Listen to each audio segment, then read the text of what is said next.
Hello, I'm doing something a little differently today. We're doing the top 10 shooting guards, in my opinion, in 2K24 My Team. And starting off at the number one spot, we have Kobe Bean Bryant, the Pink Diamond Tis the Season Lock-In Collection. Kind of self-explanatory, but we'll still look over the card. He's 6'6", 6'11 wingspan, 205, 14 half, 37 golds, great badges, great shooting badges, best jump shot in the game, great dribble animations, great stats, perfect defensive stats in my opinion. Best shooting guard in the game. Only flaw is his price. He's behind multiple lock-ins and very expensive in my opinion. Number 2, Dr. J. Let's go over Dr. J. If you can't afford Kobe, get Dr. J. That's all I'm gonna say.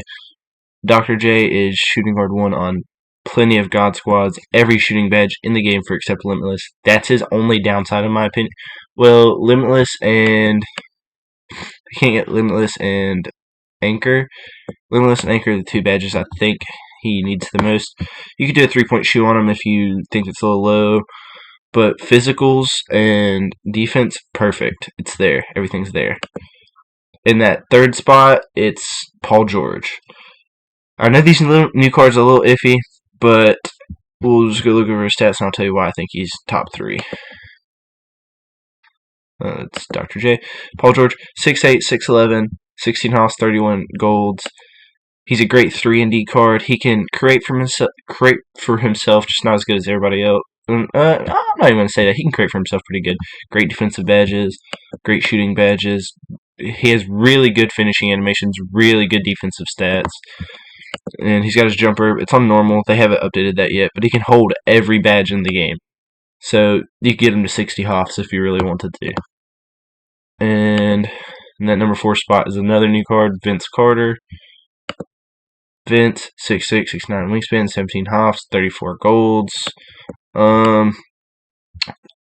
paper, insane.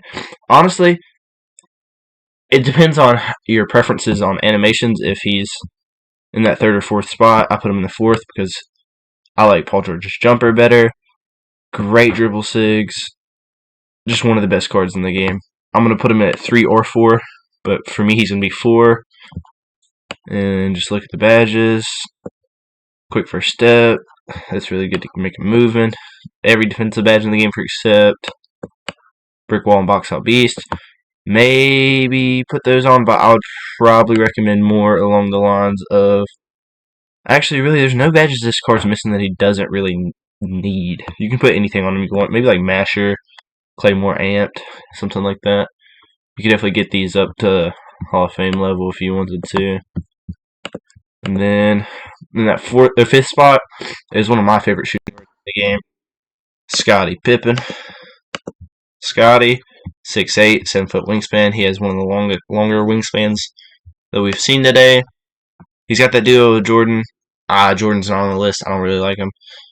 He's just fine without the duo. Look at that defense. He gets every interception. Playmaking badges, everything except post playmaker. You don't really need that. Same thing with Vince. Every badge that Vince has got, but he's got more hoffs. Shooting badges. I put Agent 3s. I put all these for except Comeback Kid on him. And he is a beast. Put that and Rise Up on him. And yeah, it's one of my favorite cards in the game. Duo helps him a lot. I'll show him with the duo just if you're curious. Makes him a lot better. Well, not a lot better. I think he's fine without the duo. I run him without the duo. The jumper's on normal, but it's quick. And then in that 6th spot, we got Tracy McGrady. Tracy McGrady, 6'8", 7'2 wingspan, even longer than Scottie Pippen. Great defense, great offense, great physicals, insane badges. He's got Limitless on Hoff, Agent 3's blinders, catch and shoot. He is a great jumper in my opinion, knocks it down. Little thing is weird is he's got bronze badges, but this card was free if you did the grind. Price-wise, I think he's worth that. But we do have All-Star content and Lunar New Year content coming up, and I feel like we're going to get like a crazy Shea or Harden or something that can run that too. But for good 3-and-D, I'm saying taking T-Mac. And then in that 7th spot, we got Ron Artest. Ron Artest is a 6'7", 6'10" wingspan. He's an older card, 8 Hoffs, 26 golds, 5 silvers. For the price, 108k. Great defensively. This card is just to hold it down defensively. You got to run somebody like Booker or Curry with them that can't really hold their own on defense but can score for you. And if you got that, this man's holding it down on defense. His jumper isn't too terrible, though. Rudy Gay on normal. I like Rudy Gay. It's not a bad jumper. I'm just not the best with them. Clay. Okay, we're going to go look at Clay, because Clay's in that 8th spot now. We're going to look at Clay with the Evo, because why are you running without the Evo? He gets a finishing Evo. Basically, any finishing badge you want in the game, for except maybe Masher and Rise Up. This is one of the cards that stats aren't the best, because he's a little slow, a little low ball handling, but he's got crazy defense, and he can shoot like crazy. It's Klay Thompson. I mean, come on. For 217k, this card's a little bit of a pricey pickup, because the dribble sigs are pretty good, but they're not the best. But I like him. He moves. He's got great dunk animations, great jump shot. Would recommend, but for 217k is a little pricey. Alright. Coming in that 9th position is Kyle Korver. We're going to look at Kyle Korver with the Evo. He gets a defensive Evo, but it also helps his finishing a little bit. He gets some more finishing badges. He has every shooting badge in the game on Hoffer except Space Creator. He can't get it. The only thing I have to say about this card is he has trouble creating for himself, even though he has Curry Slide. He has Curry Slide, but he feels like he gets gassed really quickly. Like, he doesn't have enough playmaking badges, in my opinion. You can't really put any of them. He just got Quick First Step, Ankle Breaker, Floor General, Handles for Days. If he just had Handles for Days, Clamp Breaker, and Killer Combos and Hyperdrive, or just Hyperdrive, Killer Combos, and Handles for Days, he would be so much better. And you can't even add him, but he's 6'7", 6'9". The favorite thing about this card is he's got that Curry Slide and that jumper. He will hit a 95% in your face. I swear. This card is insane. I love him. And last but not least, we got Amen Thompson.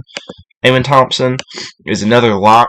You can run him at the point guard or shooting guard. I would run him at the point guard, but he's 6'7", so you could run him at the shooting guard.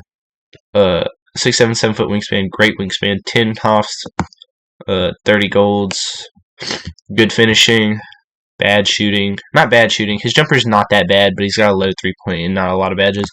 But you can add Green Machine guard up, corner specialist. That's helpful. Great playmaking. I like his dribble moves so much. I love the dribble and run. And he's just one of the best locks. If you don't want to run somebody like Artest, you can run Amon. I'd rather run Artest if you're not doing the duo. And here's a little with the duo. Gets a little bit better playmaking, a little bit better shooting, better defense. The jumper, I'm not the biggest fan with, but the dribble moves are my favorite. And his layup and dunks are just crazy. So I think he's a good, more like a slashing playmaker type build. You know, pretty good. If you get a good, nice coach boost and shoe on him, he can hit very consistently if you know that jumper. So I think he is a good option, but he is in the 10th spot of this list. So this is the top 10 guards, or shooting guards, in my opinion, right now in 2K24. But it's subject to change. We're about to get some crazy content, but this is what I think it is right now. So yeah, thank you for watching. Like and subscribe.